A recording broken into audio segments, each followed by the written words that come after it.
everybody uses this. It's kind of like a camp toilet. I'm not going to get too graphic, except remember gravity is not helping you here. It takes a little time, and if you've ever changed a baby's diaper, it's not too much different. Sleeping is another frequent question. It doesn't matter what position you sleep. Generally, I slept vertically, but you can do horizontal, upside down. It's all the same. It took me about 2 days to lose the concept of up and down. When I first arrived, even though I was okay with the weightlessness, the lights were up here and the carpet was on the bottom, so I kind of always had this sense of up and down. By the third day, up was just whatever you decided. If I was like this, this is up. It's amazing how your mind plays tricks. The key with sleeping is being tied up. It doesn't matter what your position is. The important thing is you tie yourself up, because if you don't, you drift and eventually whack your head somewhere. Also, very restful sleep. You don't need a pillow. And I just found it great, just drifting off to sleep. Interesting optical effect at night when you close your eyes.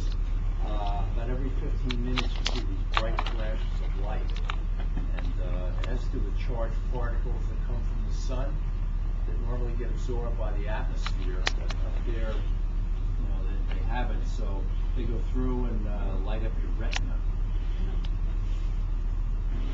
Can you turn the lights out? Or are you able to? Yeah, oh sure. We had lights out from 11 p.m. and breakfast was 8 a.m.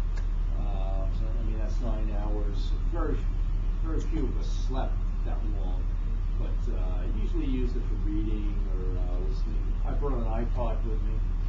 I always listen to music at night. And I was usually the first one up, and the first thing I would do is go over to a window, open it up, and say, hey, is it day or night?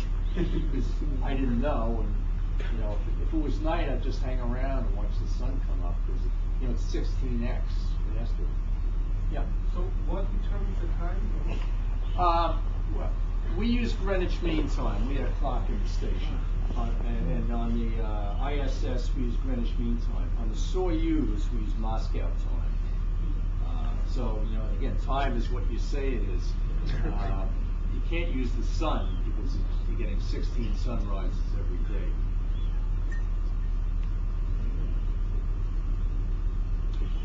I had a company, Sensors Unlimited, that made infrared, near-infrared cameras. Here are 2 models that I brought up. Also, notice how my face is red. I'll tell you something about that. I was not able to bring a working camera up on the station. I know a lot of you deal with ITAR, and this camera is used by the military for night vision, and I would have had to carry it through both Russia and Kazakhstan in order to get into the station. And you would think, wait a minute, this guy's going into space. They're going to make an exception for him. And the answer is no, they're not. I did that to show that was a demo model and no chip inside. I did, sorry. I was wondering what kinds of activities were going on in the station while you were out? There's a lot of just maintenance work, changing air filters, the water, power supplies. Every morning we would get a radiogram. It said 8, 9, 10. Every hour, time is a lot. Even if it's rest, it says rest. The astronauts and cosmonauts, they had a lot of stuff to do, moving boxes around, fixing stuff. I did a series of medical experiments for European Space Agency. But I would say I probably had about 4 or 5 hours of free time during the day.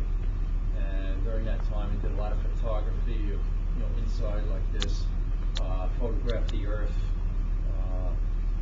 emails, call my friends on their cell phones. That was the best part.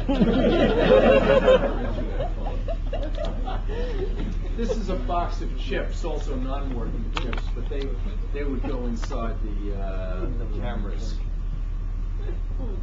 Hey, how'd your friends get paid? Sorry? How'd your friends get billed? Oh, I don't know, that's their worry.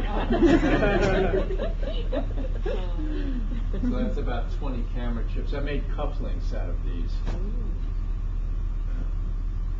But you see what happens to anything that's not tied down.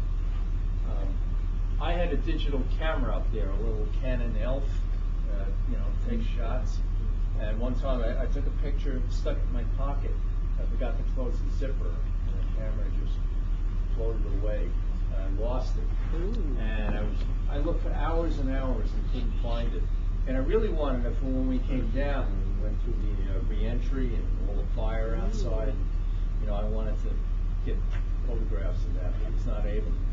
Bill McArthur found the camera 3 weeks after I left. And he actually emailed the pictures to me at Johnson Space Center. So I lost the camera, but I managed to get the images.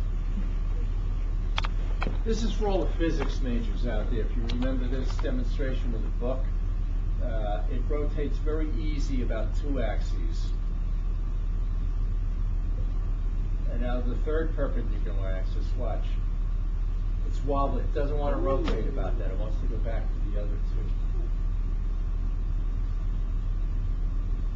2.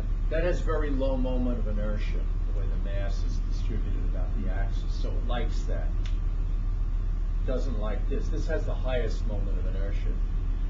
This is applied when they release communication satellites. They usually are spinning, and you better make sure they're spinning about the lowest moment of inertia so it's stable. These next 4 or 5 shots were not taken by me. They're kind of composite photographs from NASA. But it shows how we undock and go back, coming back down to Earth with the Soyuz. Here's the station. This is the part we were in, where I was floating up and down. And here's the Soyuz, and the initial undocking is all mechanical. It's spring-loaded. So when we release the hooks, the Soyuz just retracts because we can't fire the engine nearby. And besides, if you did, it would go the long way. So after you back away a certain amount, we're going in this direction. So when you fire the main engine, it's going to slow down. Now, here's the interesting thing, because I know a lot of you are technical here. The way you land is you're in a circular orbit around the Earth, same one as the station. This is really, I thought, quite innovative. It takes a lot of energy to go from here down to the Earth. You've got to burn up a lot of energy. What they do is they keep the same energy for the orbit, almost the same energy. They just convert it from a circle to an ellipse. All right? And you have the minor axis of the ellipse just short enough so that it will graze the atmosphere. And that's what determines where you land. Another thing, this section here, that spherical section you saw before, we load that with all the garbage. Those aluminum toilet pots, food, old clothing, all get stuffed in there.